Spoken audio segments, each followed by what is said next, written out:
constituency.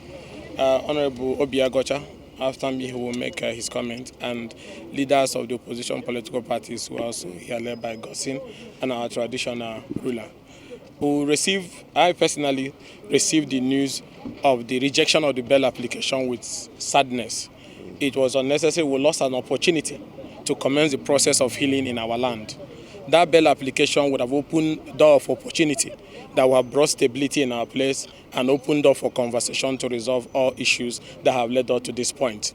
And it's so painful that this is coming at a time that few weeks ago, the federal government, on its own, in exercise of its constitutional power, discontinued the trump-up criminal charges filed against Sowore, the Attorney General, in exercising those powers under Section 174.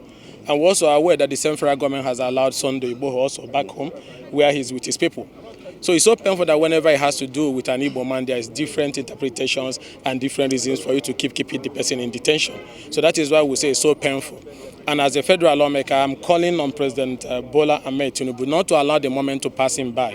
That what the president should do is to invoke the powers given to him and the Attorney General in particular under Section 174, 1C of the Constitution, to discontinue these charges that have been filed against Mazi Nnamdi Kanu.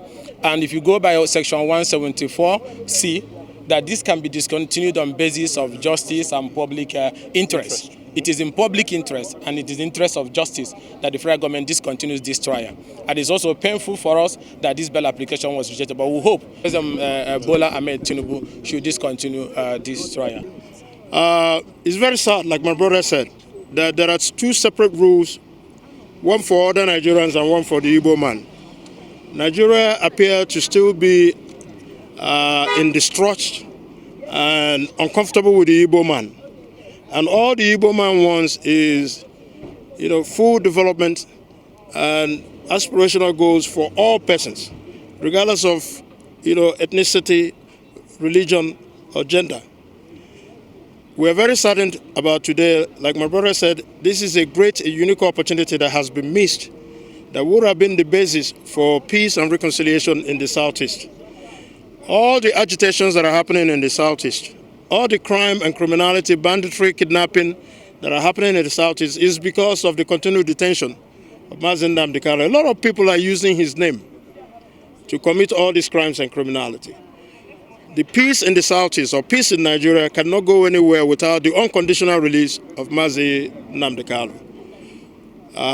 The government cannot miss this opportunity, but we are very optimistic that by the next hearing, as the judge said, that one, he will be granted bail. He hasn't committed any crime in this country that will continue to warrant his illegal detention. So we are calling on the government of President Ahmed Tinubu to do the right thing and not be held hostage like the former President Buhari did because of his own personal bias against the Igbos and against Mazi Nnamdi Kanu. So I'm calling on all Igbos, wherever they are, to remain calm.